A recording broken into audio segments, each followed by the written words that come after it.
Hello, everybody. Welcome to the world's greatest Spider-Man podcast. Here comes the Spider-Cast. I'm your co-host, Mike Gall. And as always, I'm joined by Joshua Mervell, and today we are going to be watching yet again 3 episodes of the 90s Spider-Man cartoon. That's right. And I know that our reviews for these cartoon episodes have been less than enthusiastic lately.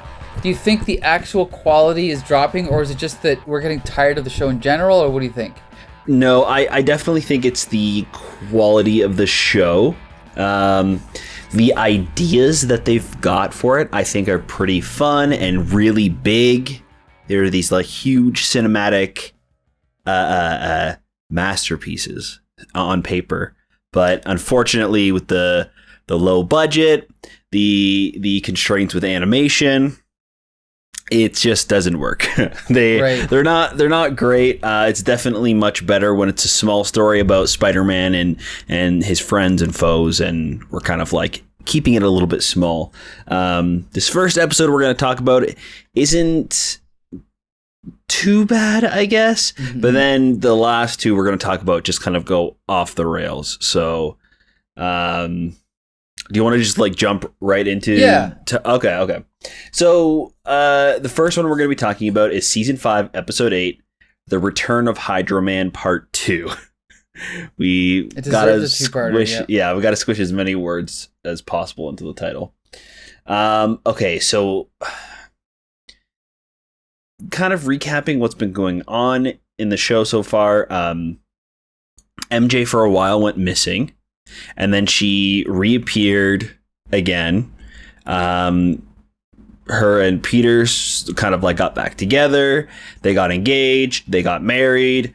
And then Hydro Man shows back up at some point and then kidnaps MJ because he's in love with her. And then there was like this huge like battle, this conflict happening on like a oil rig out at sea, and the cliffhanger that we're left with is Spider-Man looks like he's about to die at the hands of Hydro Man, and MJ ends up saving him by blasting Hydro Man with water powers of her own. Mm-hmm. So that's kind of where we're actually not kind of, this is exactly where we're picking up up this episode. So Spidey is able to quickly recover, grab MJ and the Black Cat, and they swing off of this thing. Black Cat kind of says her goodbyes to Peter, or she doesn't know it's Peter, but says goodbye to Spider-Man, and she says that she's in love with Morbius, and she's going off to Transylvania to go help him and Blade do vampire shit. And then MJ returns because she's been missing for a little while after being kidnapped. So everything seems fine. They're worried about her and like how, like what exactly happened. So Peter brings her to Kurt Connors, who does some hypnotherapy science baloney on her to kind of figure out what's been going on. And we kind of get some recaps of her visions. I think that have been happening throughout. Like she's being kidnapped by pirates and a clown, and she's like imagining her wedding and everything. Like there's all of these things happening, and we're kind of seeing bits and parts of it as they're doing these studies on her. And then we see Hydro Man is like talking to this guy who we don't know who it is yet. And Hydro Man and him are kind of like arguing a little bit. He's doing blood samples on Hydro Man to figure out what's going on with him. Hydro Man leaves to try and figure out where Peter and MJ are so he can kidnap MJ again. And he goes and spies on Aunt May, who is gossiping about what Peter and MJ are doing. And it turns out that they're going to the same bridge that she fell off of and went missing, to hopefully kind of jog her memory of what happened. So While they're there, Hydro Man obviously shows up. They somehow get knocked into the water. I believe MJ like pushes Hydro Man, like tackles Hydro Man off of the bridge, and they both end up in the water. And Spidey can't figure out where she went. She's kind of like disappeared into the water. So Spidey starts kind of trying to remember her visions and her dreams that she's been having, and then try and piece together what actually happened. And this is some real nonsense, if I'm being quite honest. This is where the episode really falls apart, is like we see a pirate ship on the water that is it's a restaurant that's pirate themed. Mm-hmm. So he goes there and starts talking to the guy about MJ. He's like, oh yeah, I saw her once, she was soaking wet, and I offered her some clothes, and then, you know, she was gone by the time I turned around. So then he keeps going. He sees a bakery, and he's like, "Oh, this must have been why she was dreaming about the wedding, because she smelled our wedding cake that we bought from here." And then finally he goes, "Where would a clown be? Oh my god, a toy store." So he walks into this toy store where a toy robot just like forms and starts attacking Spider-Man, and because he's fighting this giant robot, walls are being destroyed, and he finds the secret base that I guess is in a toy store. Mm-hmm. So he goes down there and investigates what's going on.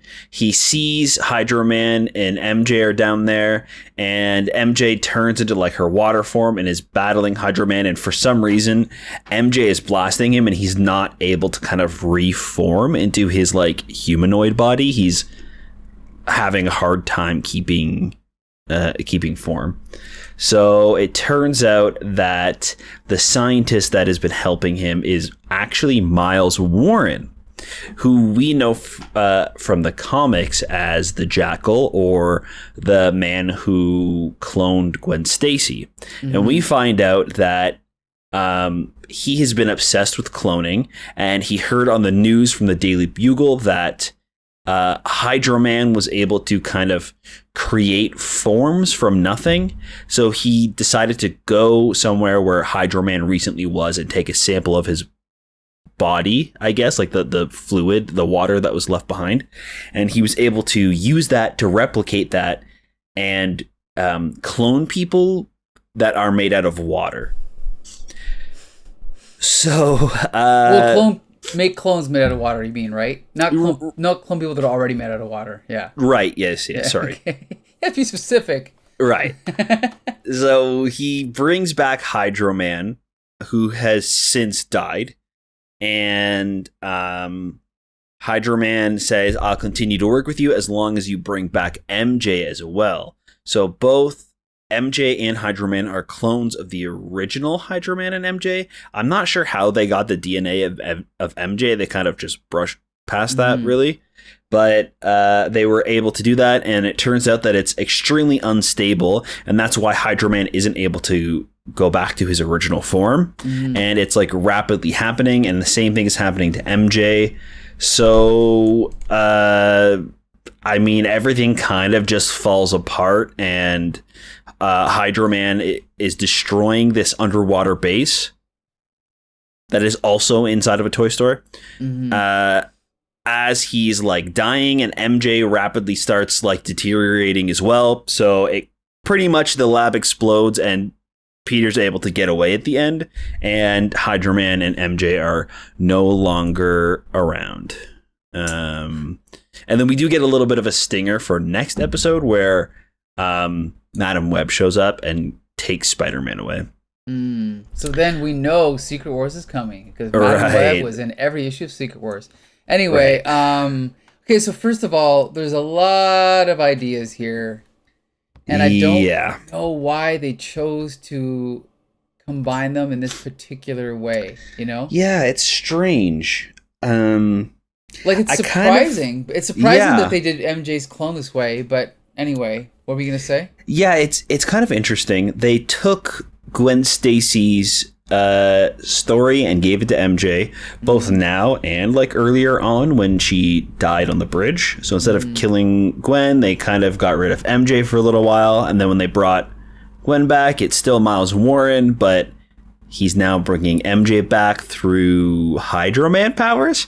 It's pretty interesting. I do actually kind of like the idea of him using Hydro Man as a way to clone people with the water, because for some reason that like water mutation is able to like take a form of somebody. So that's kind of clever, and that's enough like BS science for me to believe it. You know what I mean? Like it's like, okay, that those two concepts kind of go together fine. Sure. But I think it really falls apart when it's like Peter trying to piece together MJ's dreams, and they don't really have anything to do with what's actually going on. It was just kind of like it's almost like they came up with the dreams first, and they were like, oh shit, what are we gonna do with this? I don't know, we'll write in a bunch of like bullshit places that MJ went so Peter can kind of follow that story. And it's like, why did she remember the like, I don't know, it just didn't make any sense. How did she end up at the toy store? You know what I mean? How is the toy store connected to this underwater lab, even though it's in the middle of the city? Like, it doesn't really make any sense, and it's just kind of there to explain away the dreams and give Peter something to do in this episode. Yeah, the way I see it is, usually when you have a dream or a vision or a flashback of something that's kind of outlandish, the explanation is usually either like mundane, or it's kind of like the opposite of what you'd expect. But in this case, like this pirate ship, this pirate themed restaurant, it's just stupid because it itself is ridiculous, right? It's not like it's a common everyday thing. Like, let's just say, I'm trying to think of like right now in 2022, there's not really culturally themed anything I can think of. Like I know that when I was a little kid, there used to be a giant pirate ship in the McDonald's. But like those kind of things don't really exist anymore. But like if you found out she went to Disney World, and at least it would be tied into something where the audience would go, oh, I get it. But there isn't pirate themed restaurants, right? No. So that's it also seems like they came up with ideas that would be like crazy dreams. Right. Instead of like coming up with a plausible way for Peter to figure out what's going on. Like it's all through, like I've never had a dream and been like, I need to go figure out what the hell actually happened to me. Good point, I gotta trace my entire life back to this moment. And it's not like things were like coming true from the dreams, or she was like remembering more and more. It was just kind of like, I'm having these recurring nightmares, and they just obviously jumped to the conclusion, well, that's gotta explain what's going on around here. Yeah, good point. Good point. But I like the beginning and the end of this episode a lot. I think it's a clever way to do this Gwen Stacy clone stuff. Mm-hmm.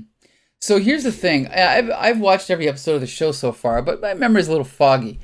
Did Peter not marry Mary Jane? He married the clone of Mary Jane. So now they're not married. Like, he's not married then? Yeah. Okay. Yeah, I guess so. I just wanted to be clear about that. Okay. Yeah, so yeah, it's strange. Apparently they weren't planning on this being the end of the show. Right. Okay. So I don't know if possibly they had more planned later on.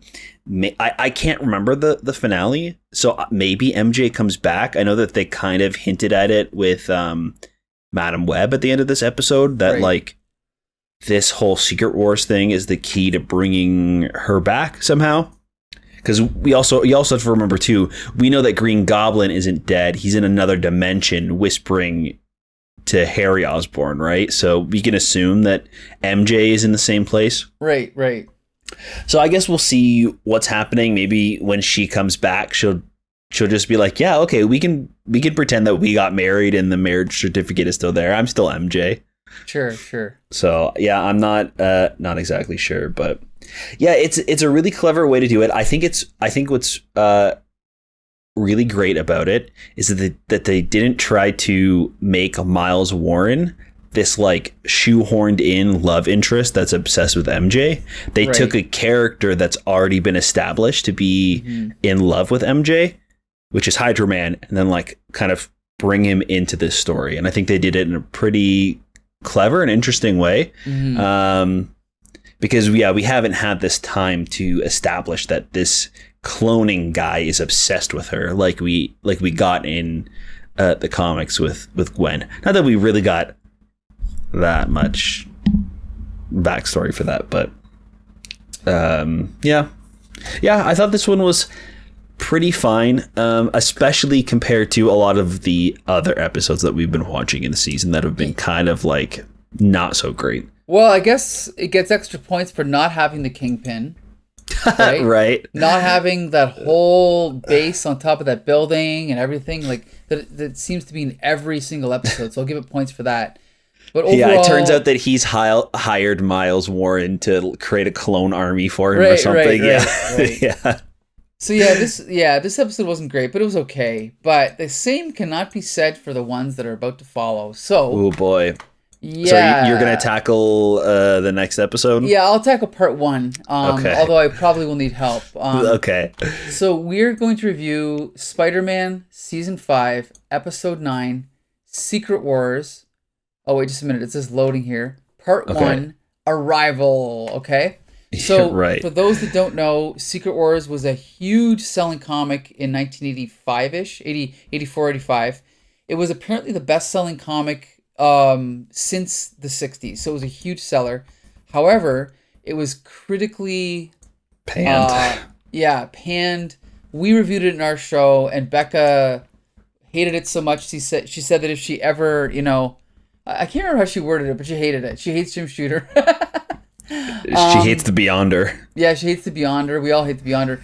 So some major differences in this cartoon are in the comic books, basically all the Marvel superheroes and villains get transported to a place called Battle World. They encounter a voice, not a person, but a voice of the Beyonder, and they fight for 12 issues, the end. There's no story.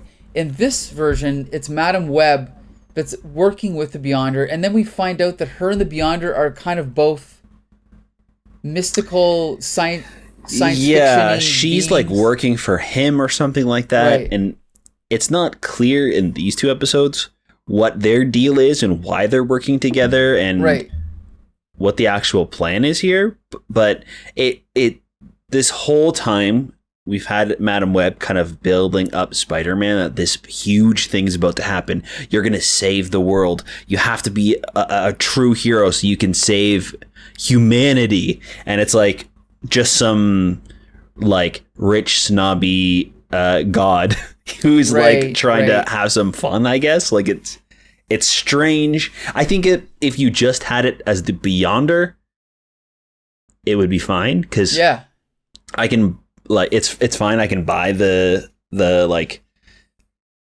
maniacal god that's just trying to have fun with his toys and make them battle each other. That works, but it's really strange that she's in on it. Yeah, there's no reason for it. Yeah. Like we said earlier, the Beyonder in the comics is a voice. Here we see him in a suit that resembles one of the suits he wore in Secret Wars 2, but instead of just making him, like giving him the classic 80s kind of hair, they've added a goatee and like sideburns for some reason. I don't know why, but I don't really like this look, but whatever. And like hair horns, like they kind of like scoop up like Wolverine, and it's strange. Pointless. So anyway, basically Beyonder explains to Spider-Man that they've been studying other cultures or other planets, right? And Earth, what do they say that makes Earth unique is that there's like good and evil. Good and evil, right. And they find this planet that is completely good. Oh, yes. With no evil, right? So and then, okay, go ahead. Yeah, it's strange. It's similar to the other Secret Wars in that he takes a bunch of villains and puts them on this planet to introduce like evil into the world, I guess. So he takes Doc Ock, Doctor Doom, Alistair Smythe. He takes the Red Skull, the Lizard, and one more, right? Who else was it? I'm looking at it right now. Doom, Smythe. Hold on. Oh, man. We should know this. Maybe it was just those ones? Well, Dr. Doom. I'm sure the listeners are really enjoying this part of the episode. Yeah, but we're just kind of thinking about what's going on. We'll get to that later, but yeah. Yeah. So, but basically, yeah. So he introduces these villains into this world that is like a utopia. Mm-hmm. There's no evil, and then after putting them there, he fast forwards time a year from then, mm-hmm. and the entire planet is like a post-apocalyptic land. Right. And before sending Spider-Man there, he says you can bring a bunch of heroes right. From Earth with you onto this planet to try and save it, I guess. There's not really any like goal that's been given. It's kind of just like, we want to see who's going to win, good or evil. Right. And Spider-Man says, well, it's not fair, so I have to get some help, basically. I think that's how it happens, right? Yeah. And so he decides... Oh, go ahead. Yeah, he decides to bring in a bunch of heroes that he knows. So to kind of counter Doctor Doom, he brings the Fantastic Four, and he knows Captain America fights the Red Skull, so he brings Cap. And then I think he's like, there's one more spot I've got left. Or he brings back Iron Man. Yeah. And then he's like, there's one more spot on the team, so I'll just bring a random X-Men, I guess. How about Storm? Right. Maybe she can charge some batteries later on or something. So, yeah. So then those 4, 5, 6 heroes, 7 heroes, 7 total. Yeah, which we should point out here. We should point out that at the time, Fantastic Four had their own cartoon. So did Iron Man. Yeah. And so did X-Men, but Captain America did not. Avengers did not. Right. Yeah, right. I guess so. Because, there's not real... Well, I guess there's some Avengers, but... Yeah, I don't know. It really does kind of feel like they wanted to bring in a bunch of heroes from other cartoons, and that's pretty much absolutely. What they did. They just tied in the other cartoons. Yeah, which is why they brought in Storm. Yeah, and that's pretty much what happens in this episode, right? Like they also. That's only the first half of it. Oh my god! So they go down to the planet, and then there's like this secret base that they go to, and they're fighting these giant earthworms that have metal skin and shoot laser beams from their eyes. Mm-hmm. And they save Kirk Connors from one of these worms, and mm-hmm. Spider-Man kind of steps up and is able to kind of be the leader of this group. So which makes no sense, but anyway. Well, Madam Web said he's got to be a hero. So and then like through all of this, they were able to save Kirk Connors, and at the same time, they were able to get rid of the lizard part of his brain, and he's able to like be Kirk Connors in the lizard body. So the lizard is now on their side and a good guy, and is really just Kirk Connors in the lizard form. So that's where this one ends off. It is insane how much happens in this episode. Oh, I forgot the best part. After Kirk Connors wakes up, the first thing he does is he walks over to Spider-Man and he goes, "Hey, Spider-Man, what do you got in your hand?" Spider-Man goes, "Well, it's some kind of recording device I found. I'm going to record this entire battle and everything that happens here, so that way this war can never be a secret war." Oh my god, I forgot about that. That was so bad. Wow. So I guess that's why it's called Secret Wars in this cartoon. So, well, God, I just gotta so pipe ridiculous. in quickly and say the comic version. The reason it was called Secret Wars is because as they did back in those days, they would interview kids and find out what they were interested in and what words they like to use. That's how He-Man came up with power. All the kids said, I want power, I want power. So they came up with, I have the power, right? And Secret Wars was, they kept saying, oh, we like secrets and we like wars. Okay, we'll call it Secret Wars. Why is it a secret war? We'll figure that out later. So the toy Secret Wars figures were fairly well designed figures, like the same as the superpowers, but not as good. But they all came out with was it shields? And the shields all had those weird plastic patterns where if you turned it one way, it was one thing. If you turned it the other way, yeah, cool. And I think they had images behind it. I don't remember, but anyway, that was the gimmick. So anyway, this is crap. First of all, man. I just gotta say that I haven't seen the Fantastic Four cartoon since I was a kid. I particularly hated the characterization of the Thing. I thought he was really annoying. Yeah. What did you think? Yeah, he was very different from the comics. Like the comics, he is like really kind of gruff and a tough guy. But in this one, he's kind of like he reminds me of like the mob boss's like right hand man. You know what I mean? Like that like big goon. Like there's no character to him besides wanting to fight and clobber. Yep. Ben is actually like a really soft soul who has like this crusty out exterior, which is obviously like a hint to his powers. Right. So it's a little bit of a bummer seeing him in this. I'm not sure Sue Storm said a single thing this episode. Same with Reed, really. I think he said some science stuff maybe later on, but it's so strange how they did this. It really should have just been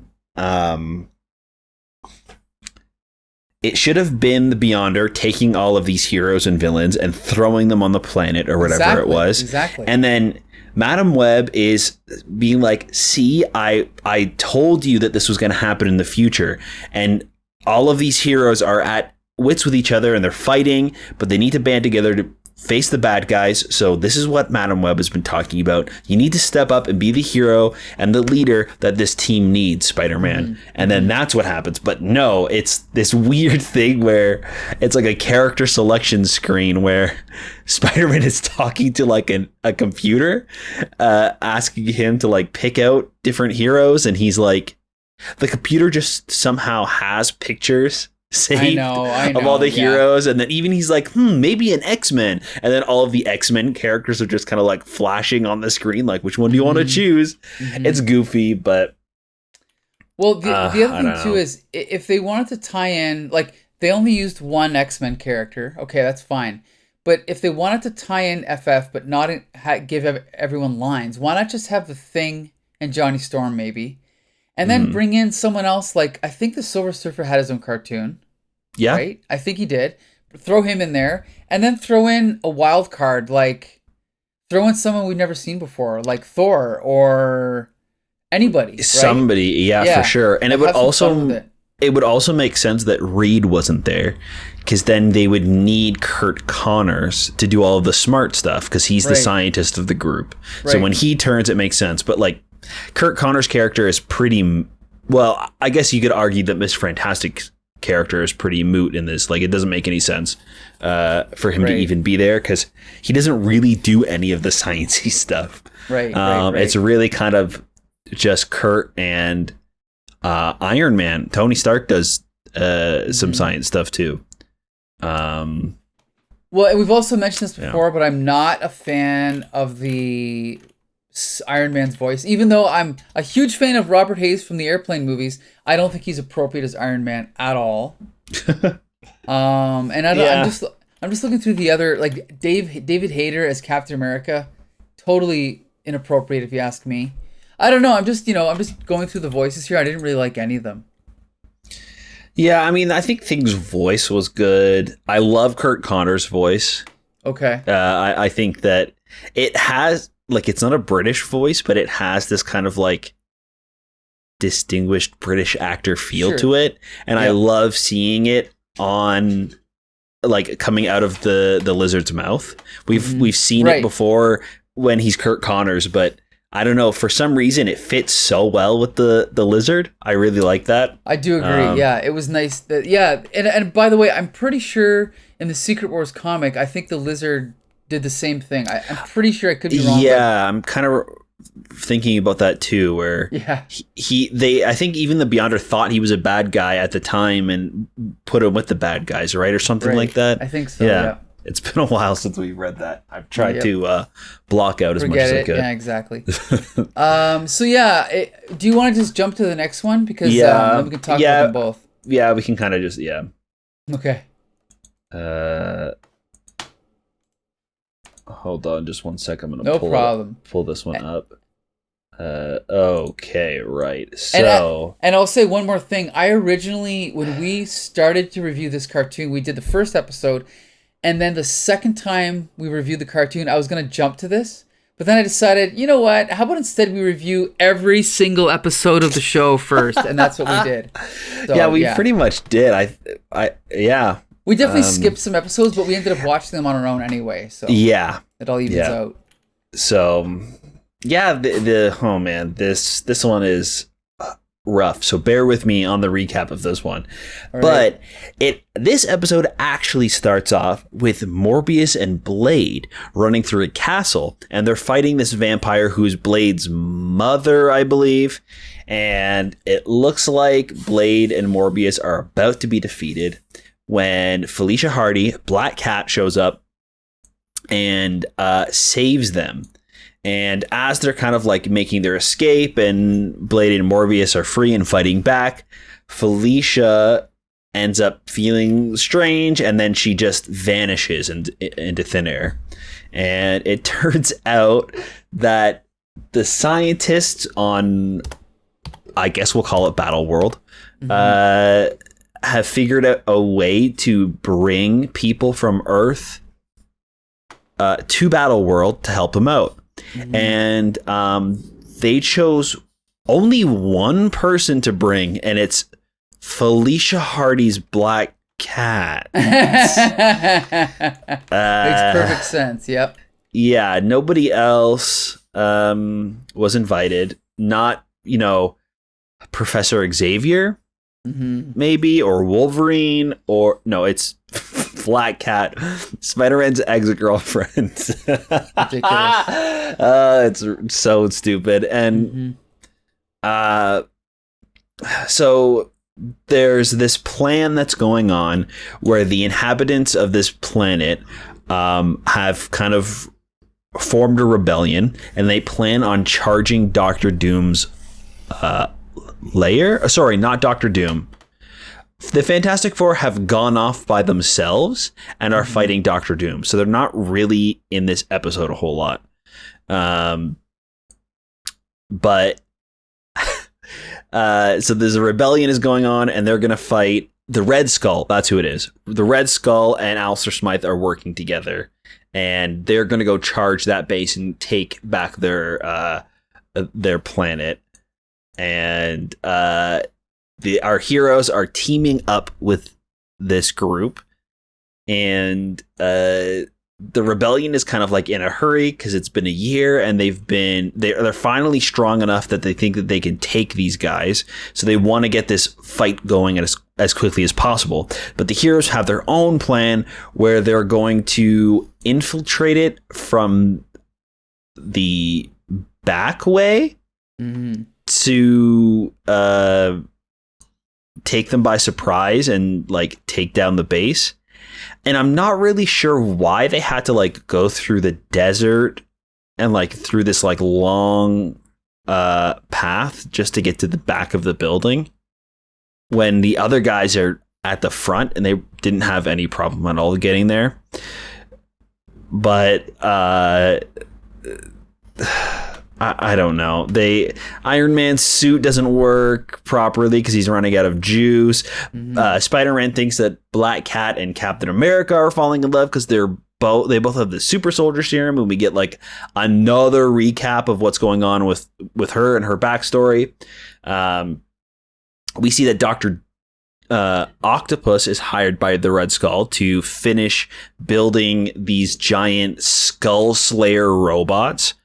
And Alistair Smythe realizes that Dr. Doom and Red Skull are going to turn on each other once this deal is done. So he's kind of like worried about what's going on, and he ends up teaming up with the heroes when they eventually climb up this cliff to get to the backside of the Red Skull hideout, and he helps them hack into the robots to disarm them to save the rebels.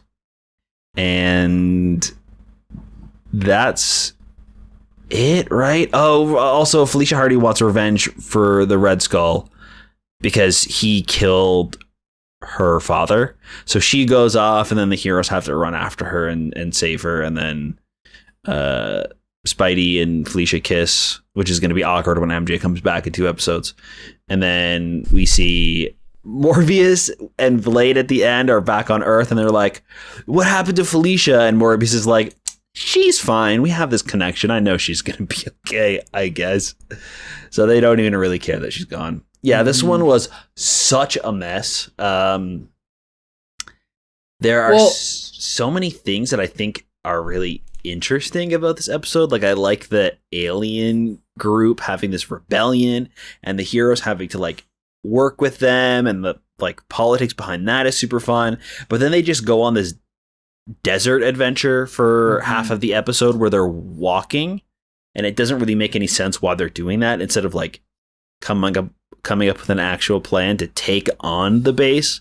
They're walking the entire time to get to the back of the base to infiltrate it. And when they do infiltrate it, they show up, they shoot everything, and all the bad guys run away, and the robots are just destroyed. Like, there's no actual like conflict that happens. Right. I don't know. Yeah, it's a bummer of an episode. Well, okay, number one, why are Blade and Morbius involved in this? Right? There's no reason. Why are we back on Earth? Okay, now, speaking of being back on Earth, Secret Wars was not on Earth, so this shouldn't be. But the reason I never liked Secret Wars is because, and this is what it comes down to, you take all of the Marvel superheroes and all the villains, and you take them out of Earth and you put them on Battle World. If that's what they're going to do with the next Avengers movie, it's going to be a piece of shit. Because I don't care about what happens on Battle World. Just like I don't care about what happens to the Hulk on, what's that gladiator world he goes to? Oh, Sakaar? Whatever, yeah. The reason Crisis was so much better, Crisis on Infinite Earths, is because everything that happened had consequences for DC. For the DC multiverse, for DC characters. Like, you saw the Teen Titans protecting New York. You saw, waves of antimatter destroying Metropolis or Gotham or whatever it may be. But the point is that the DC universe itself and the Earth was at stake. In this story, it's just a bunch of people fighting. Yeah. And that's why I've never liked it, ever. I hope that when they do the Secret Wars movie, it is the Secret Wars that is set on Earth. Because the new one, like the 2015 one or whatever? Yeah, okay. When like Earth becomes Battle World, and like the different countries are divided up into like different hero groups. Like there's like the Spider-Verse and the X-Men area. Like it's all kind of that seems way more interesting. Like having the heroes divided and having to like protect different places and figure out what's going on. Yeah, this is a mess. I don't know. It doesn't work because the idea that they had sucks. I guess that's it. Right, like I don't. There's nothing else to. It's the premise is interesting as like a sentence, right? Like all of these heroes have to band together with the aliens of this world and overthrow the villains that have taken over the past year. That's pretty cool. but it's just like how they're choosing to tell this story is so bad. They write out the Fantastic Four in this episode in a sentence. Like they were such big parts of the last one. It ends with the Thing being like, I totally trust you, Spider-Man. You're our leader. And then this one begins with, well, the Fantastic Four have left to go fight Doctor Doom without us. Like, it's so strange. They realize that the hole that they've dug themselves in with all of these heroes in this 22-minute episode, where they are also introducing Blade and Morbius at the start and finish of it. So it's even taking away more time from all of the other heroes that they've introduced. It's just so much in one episode, and it almost feels like this is they could end it here. You know what I mean? Like, like next episode, they figure out a way to go home. Like, what else do you do after they've gotten rid of the bad guy's base? Well, I guess we're going to find out. But yeah, I just can't believe that the original Secret Wars was 12 agonizing issues long, you know? I've tried to reread it twice as an adult, and I couldn't get through it. It's just terrible, you know? So yeah, these 2 episodes are garbage. Yeah, and we didn't even get like I thought we were gonna get like symbiote Spider-Man or something, I guess we get that already. Well, we did get Venom. Yeah, I don't really know. It's been a blur. We've been reading comics and reviewing cartoons. Yeah, it's been a blur.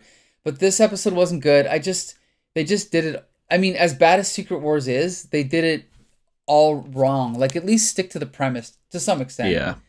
Yeah, you know what? Actually, speaking of that, like the comics and the cartoon mixing, when I was watching this episode, I was like, oh, that's cool. They're going to introduce the storyline where Black Cat's father worked for the Red Skull, was forced to work for the Red Skull. That's pretty cool. And then when the flashback actually started, I was like, oh, that's just from the cartoon, and they're showing it again. Right.